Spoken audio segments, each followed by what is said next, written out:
Today, you are going to get a front row seat to the ultimate 2023 Rugby World Cup semi-final preview of the Springboks versus England. I don't have a guest today, and the reason for that, guys, is because I've just become a father for the second time. So I'm sure you can appreciate that time is very precious and limited at the moment, so I'll be going it alone for the rest of the tournament. Feel free to let me know how well or how badly I'm doing in the comment section. Let's get started.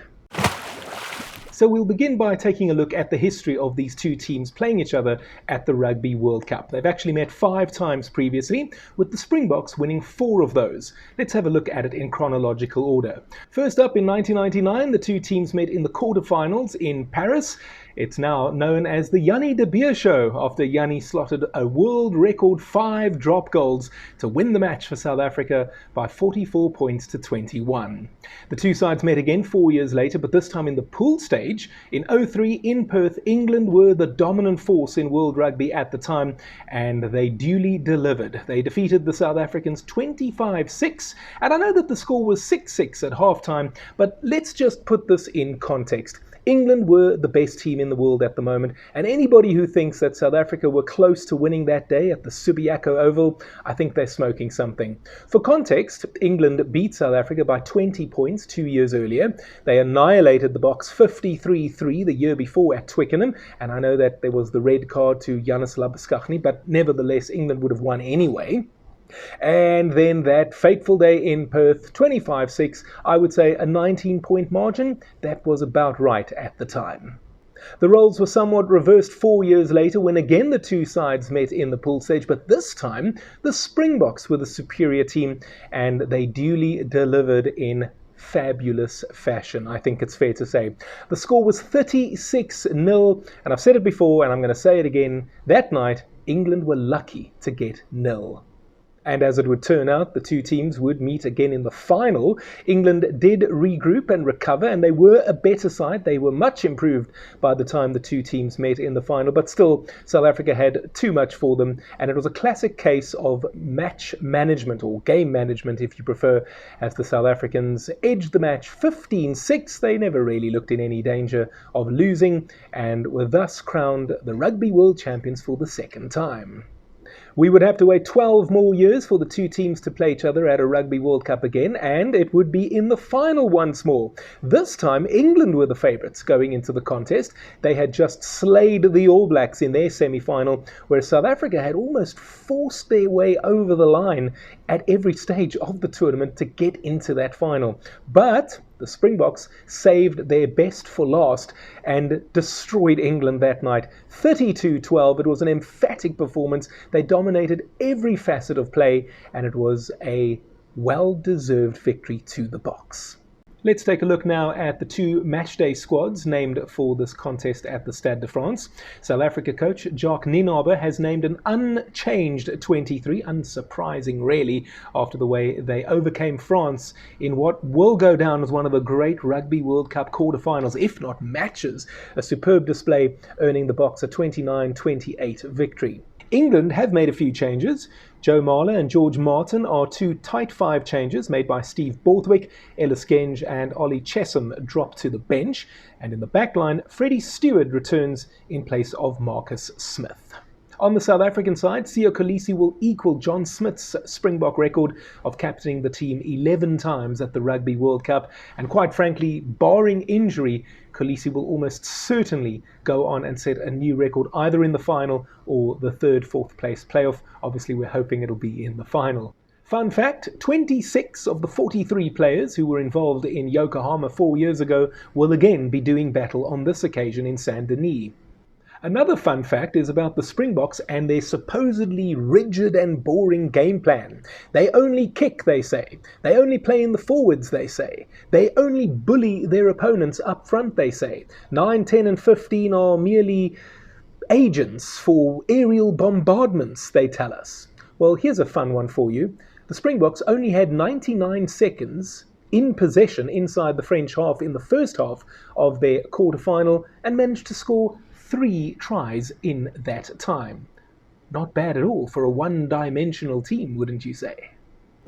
Do you really know your rugby? Do you always get your predictions right? Why not make some money then? Open an account right now with Tic Tac Bets and get up to 2,000 Rand and 20 spins with your first deposit. The link is appearing on your screen and I'll also put it in the description area.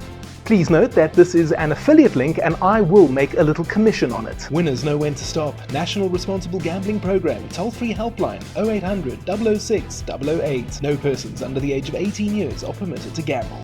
And that brings me to what I think we can expect in this semi-final.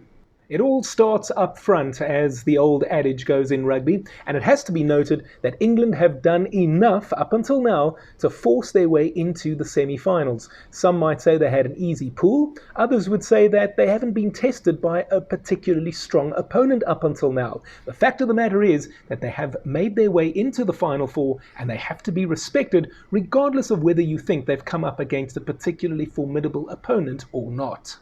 Argentina should have tested them in the pool stage, but on that particular night, the Pumas were more like kittens, and George Ford single-handedly won the match for the English. Now, I personally don't think that the English pack can live with the Springboks. I expect the Boks to dominate at scrum time, in the lineouts, and also at the breakdown. But that is not to say that England stand no chance. Certainly not. I just think it's going to be very hard for them to gain parity among the forwards. Marler, George and Cole is not a bad front row, but when you compare it to Kitshoff, Mbonambi and Malherbe, I'm not convinced it's necessarily in the same category. Maro Itoje remains one of the world's prominent locks, but he can't do it by himself. Courtney Laws is a loose forward I have long admired, and Tom Curry and Ben Earl have been in very good form throughout this World Cup to date. But just like the front row and indeed the larger tight five, I do think in order for them to get on top of the Springboks, these are players that are going to have possibly the game of their lives. And I just cannot see that being the case. Now, England may very well be a much better team come Australia in 2027, and who knows, Steve Borthwick may actually have built a team that could win the tournament by that stage. But right now, I don't think they're quite there. But again, having said that, it is worth pointing out something very interesting about Borthwick that you may not know. He was Japan's forwards coach in 2015, and do I really need to continue? You know what the Japanese did to South Africa that famous day in Brighton. The forwards, well, they did everything perfectly that night. They didn't get involved in a bruising battle with the Springboks. Instead, they were very quick, they were very slick, and they managed to get that ball into the backline as quickly as they possibly could. Now, if England employ a tactic like that on Saturday, what can we expect? Well, Owen Farrell, who I think has been a great servant to English rugby, let's not forget that this man is their all-time leading point scorer. You have to acknowledge and respect that. But I don't think Farrell is the player that he used to be. And quite frankly, right now, I think the only reason he is in the starting 15 as the fly half is because he's the captain. That doesn't mean that he can't put in an outstanding performance on Saturday to lead his team to victory. That's just my overall opinion. But then you look around and you see guys like Tuolangi, Johnny May is still there, and don't forget Freddie Stewart, who's come back at fullback. These are all very, very good players. But at the same time, I am expecting them to largely be receiving ball on the back foot rather than the front foot. And then you have to compete with the South African backline, Manie Lebok, who very much is a creative genius, Damien D'Alende's there, Jesse Creel, who's probably had the best run of form in his entire Springbok career. We all know about the dangers posed by Cheslin Colby and Kurtley Arendse, and then Damian Willems is having a great tournament at fullback himself. Again, all of these little pieces put together, it just looks to me like an inevitable Springbok victory. Hey, if you're enjoying this video, why not consider becoming a patron? You can click on my Patreon link, I'll put it on the screen as well as in the description box, and there will be great benefits for members.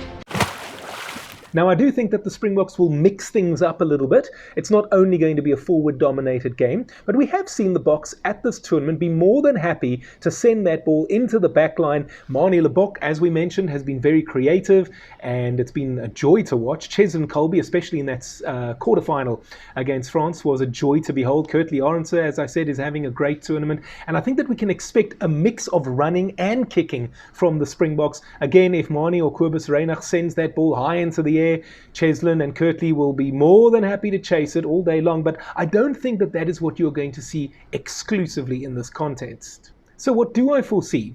A mix-up. We're going to see a good old-fashioned bash-up in the forwards. I think we're going to see sniping, darting runs from the base of the ruck from Kobus Reinach. I don't know about you guys, I'm going to say this out loud, but Reinach actually reminds me a lot of Joost van der Vestes, and those of us who are old enough to have seen him play, the great man, might see a few similarities. I certainly do. I wonder if you do. If you do, let me know in the comment section below. And then from Marnie, as I say, I'm expecting a little bit of a change-up. We're going to see a few kicks high into the air with the wings chasing on those wide channels, but I think we're going to see a little bit of running as well, some slick passing, a lot of creativity on his part, and I just think that in the end it might be something similar to what we saw in the final in 2019. It'll be close for a while. England are going to compete. Don't forget, this is a semi-final. They're not a bad team, as I mentioned, and we shouldn't just expect South Africa to pitch up and be 20 points in front inside the first 20 minutes. No, no, no.